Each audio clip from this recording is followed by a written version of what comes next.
Les décisions que tu prends aujourd'hui vont marquer ton histoire. Alléluia. Ils avaient des dieux. Quand il y a déjà des dieux, il n'y en a plus de véritables dedans. Ton Dieu sera mon Dieu.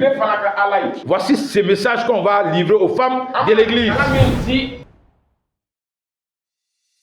Il s'agit de l'histoire d'un monsieur, Elimelech. Ce monsieur avait une femme, Naomi. Et les deux avaient deux enfants. L'un s'appelait Machlon et l'autre s'appelait Kiljon. Il y avait la famille dans le pays. Ils ont quitté le pays et ils sont allés dans un autre pays qu'on appelait Moab. Ils sont allés s'installer là-bas. Alléluia. Au bout de quelques années, le monsieur est mort. Elimelech. Il a laissé sa femme et ses deux fils. Et ces deux fils se sont mariés aux filles de ces pays de Moab là. Et ces deux filles avaient pour nom Orpa et l'autre s'appelait Ruth. Amen. Ils ont vécu 10 ans. Après 10 ans, les maris, les deux maris sont morts aussi. Ils ont laissé qui? Naomi et ses deux belles filles. Et Naomi, elle a appris que dans son pays, en Juda, où elle est quittée, ça commence à aller. La famine est finie. Et elle a décidé de retourner dans son pays. Elle a appelé ses deux belles filles, qui s'appelaient comment? Orpa et Ruth. Et elle les a dit, vous êtes libres d'aller chez vous, retournez dans la maison de votre mère, que Dieu vous donne de tomber sur des maris. Mariez-vous. Moi je vais retourner dans mon pays et aller vivre là-bas. Quand elle a dit ça, les deux belles filles ont dit non, nous allons rester avec toi, on ne t'abandonne pas. Elle les a dit, il faut partir. Je suis vieille. Même si Dieu doit me donner un enfant, même si je dois me marier aujourd'hui et avoir une grossesse aujourd'hui, même si Dieu a accouché un enfant aujourd'hui, il faut attendre combien d'années pour qu'ils grandissent, pour que vous preniez mes enfants comme encore vos maris? C'est trop compliqué. Elle les a convaincus. Il faut retourner. Allez refaire votre vie. Il faut repartir vers votre peuple et repartir vers vos dieux. Donc quand elle a dit ça, elles ont encore pleuré. Et Orpa a dit, en tout cas moi je vais repartir. Orpa est reparti. Ruth est restée. Elle a dit à Ruth, tu vois, Orpa est reparti. Et regardez le verset 15. Naomi dit à Ruth, voici, ta belle-sœur est retournée vers le pays où ils étaient. C'était les gens qui adoraient plusieurs dieux. Donc, Naomi a dit à Ruth, tu vois Orpa, ta belle-sœur, elle est repartie vers son peuple, elle est repartie vers ses dieux. Toi aussi, il faut repartir. Le verset 16. Ruth répondit, ne me presse pas de te laisser. Ne me presse pas de retourner loin de toi. Où tu iras, j'irai. Où tu demeureras, je demeurerai. Ça c'est Ruth qui parle à Naomi. Ruth a dit à sa belle-mère Naomi, il ne faut pas me presser de partir. Il ne faut pas me presser de retourner chez moi. Je suis avec toi. Je reste avec toi. Où toi tu iras, moi j'irai. Où tu vas aller rester, je vais aller rester. Et regardez ce qu'elle ajoute. Ton peuple sera mon peuple. Et ton Dieu, est-ce qu'elle a dit tes dieux? Elle a dit quoi? Ton Dieu sera mon Dieu. Alléluia. C'est quand on parle de la décision. Et elle dit, verset 17, où tu mourras, je mourrai et je serai enterré. Que Dieu, l'Éternel, me traite dans toute sa rigueur, si autre chose que la mort vient à me séparer de toi.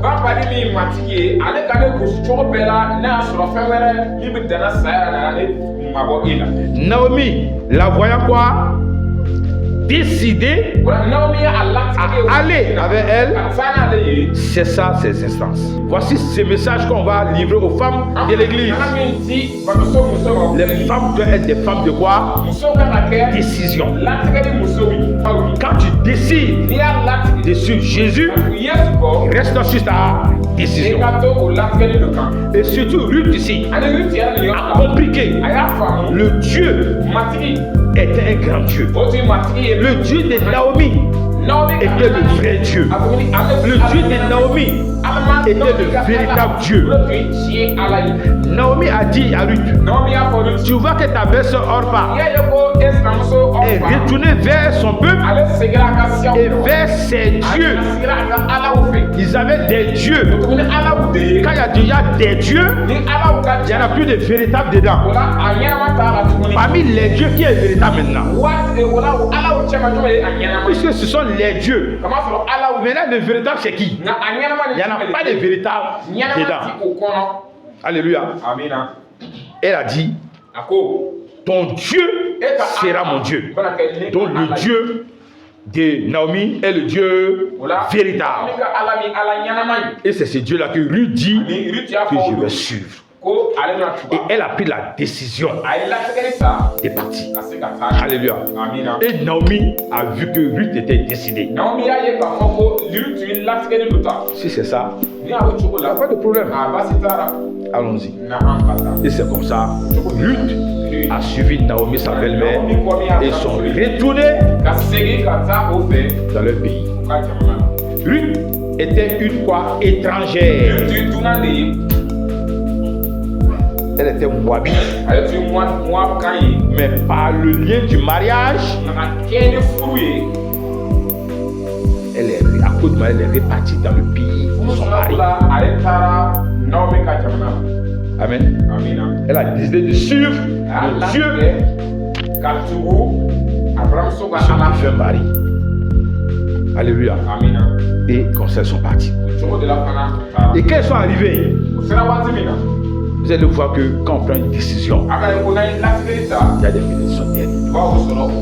Quand ils sont arrivés, les gens ont dit, oh Naomi, on a pris la triste nouvelle. Ton mari qui est mort, les enfants qui sont morts, et tu es revenu.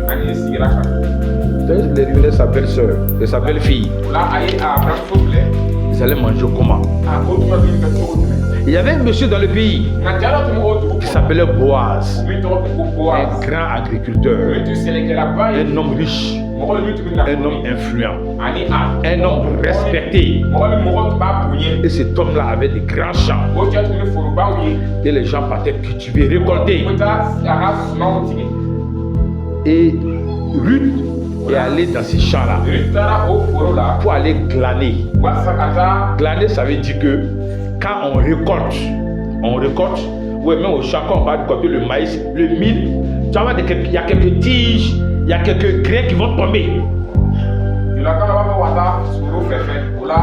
On appelle ça quoi? Café fait. C'est pas récolter, on récolte, après ça maintenant derrière, voilà. C'est qu'on va ramasser encore, ça c'est glané. Et dans la loi d'Israël, il était dit dans la loi que quand tu récoltes, il faut récolter et faire de sorte qu'il y ait des pauvres qui vont passer à glaner. Parce que les pauvres aussi ont quelque chose à manger. Il ne faut pas récolter tout et revenir encore glaner, non. Tu récoltes, tu t'en vas et des pauvres vont venir glaner pour prendre le reste pour aller vivre. Et elle partait glaner dans les champs pour venir faire nourrir elle et sa belle-mère. Et c'est dans ce travail de glanage que Boaz l'a découverte. L'histoire est longue pour lui tout. Et Boaz l'a découverte. Et il a commencé les démarches. Et Boaz l'a pris comme femme. Et Ruth est devenue la femme de Boaz. Amen. C'est merveilleux, non?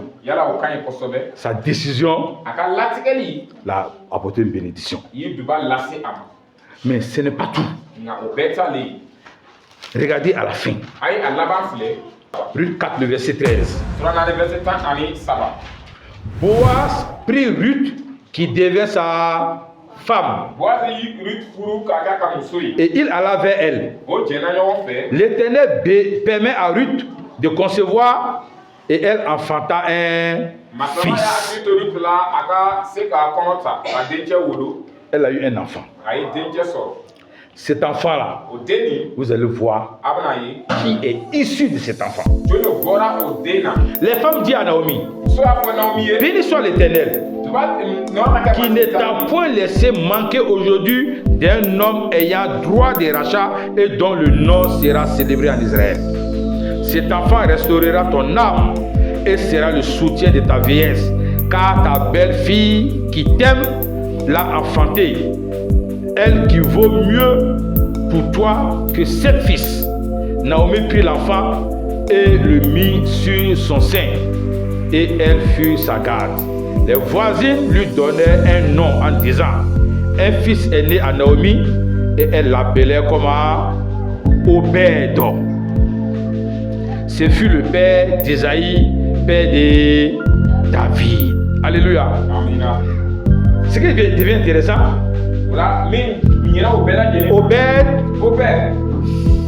fit le père de qui? Isaïe. Isaïe fit le père de David. Vous voyez ces 3 noms-là.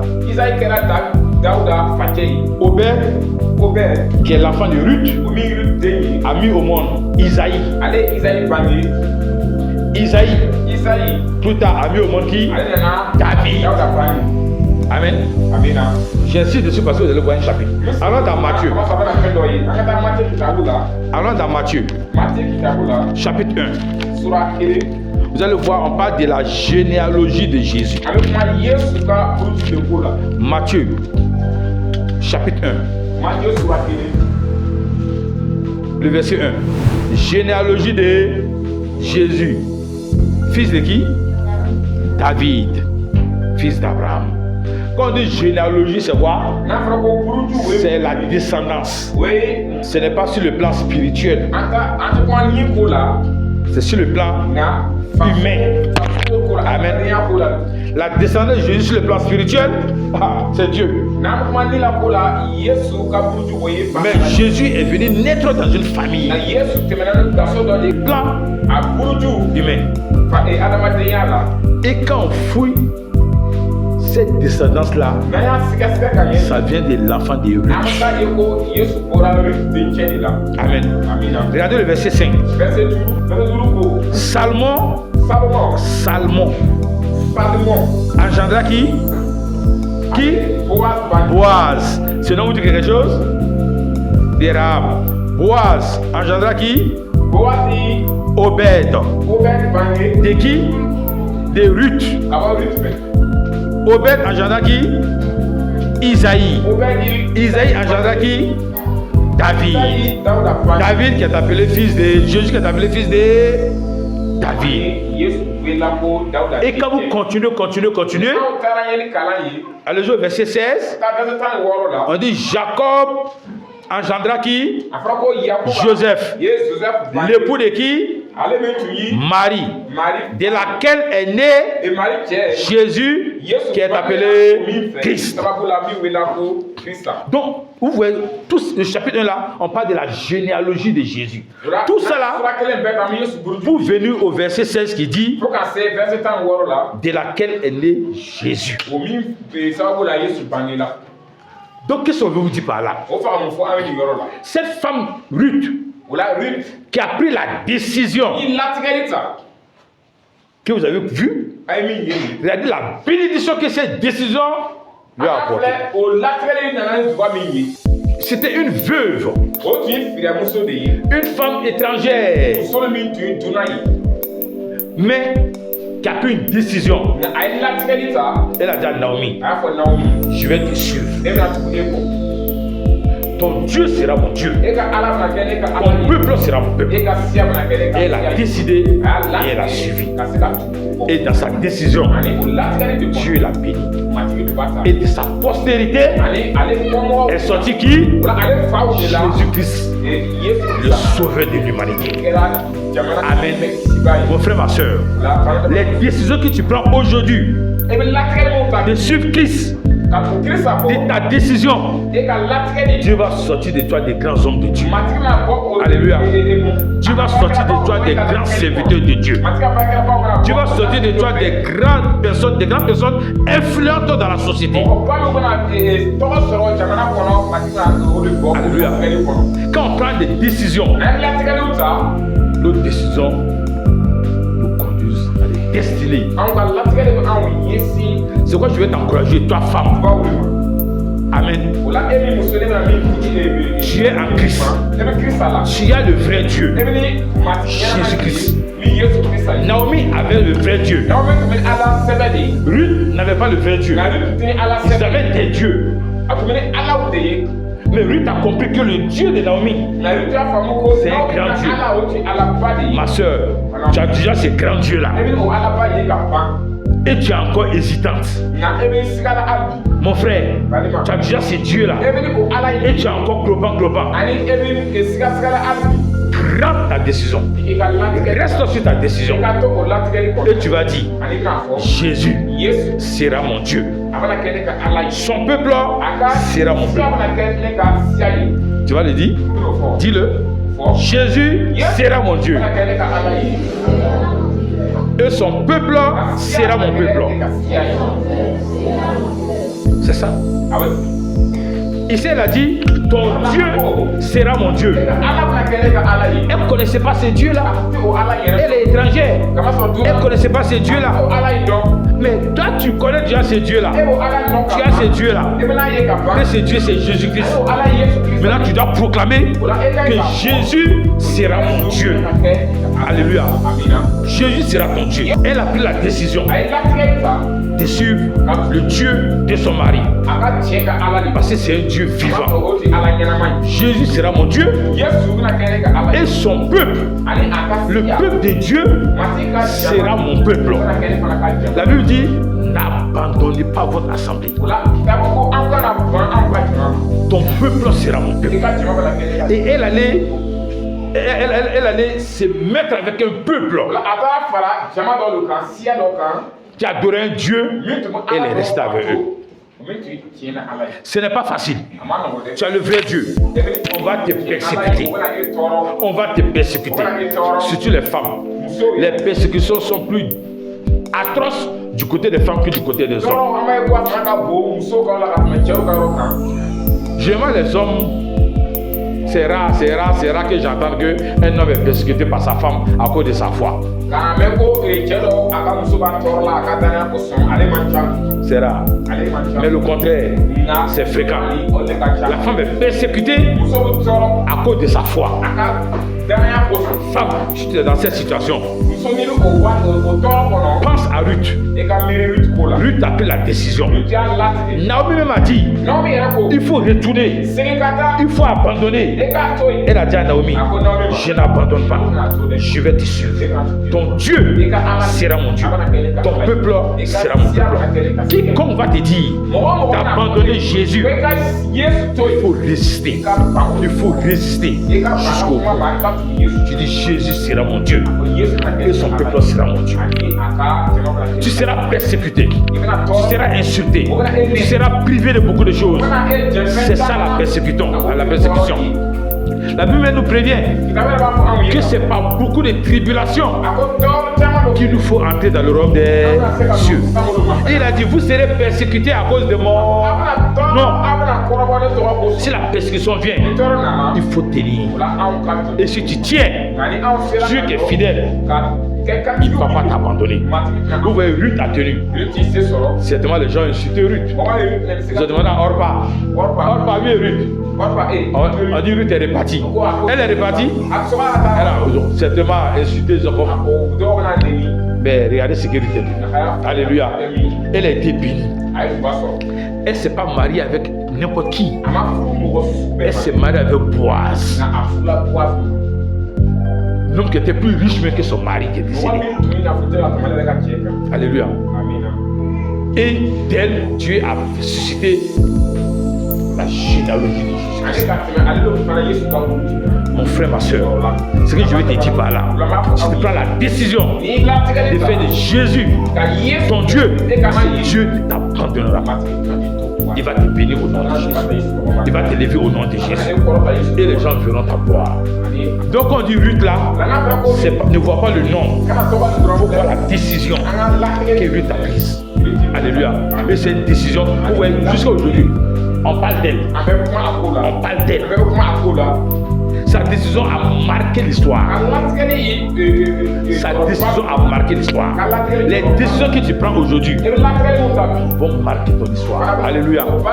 Les décisions que tu prends aujourd'hui sur Christ vont marquer ton histoire. Mais pour prendre des décisions, ce n'est pas facile. Ce n'est pas facile. Si tu regardes les conséquences, c'est pas facile. Mais quand tu sais que tu es sur la bonne décision, tu prends ta décision et tu tiens sur ta décision. Tu tiens sur ta décision. Amen. On connaît des femmes qui ont été chicotées par leur mari, qui ont été frappées par leur mari, qui ont été chassées par leur mari à cause de Christ. Mais elles sont demeurées fermes. Vous êtes sur la bonne voie. Vous êtes sur le bon chemin. Jésus-Christ. Jésus-Christ. Il est le chemin. Il est la vérité. Il est la vie. Ruth a pris la décision. Et cette décision l'a donné une bénédiction. Si tu prends la décision de t'attacher à Dieu, de t'attacher à Jésus, au bout de ta décision, il y aura une bénédiction dont ton mari va bénéficier. Tes enfants vont bénéficier. La communauté va bénéficier. Tes parents vont bénéficier de la décision que tu auras prise sur Jésus. Et Dieu te bénira au nom.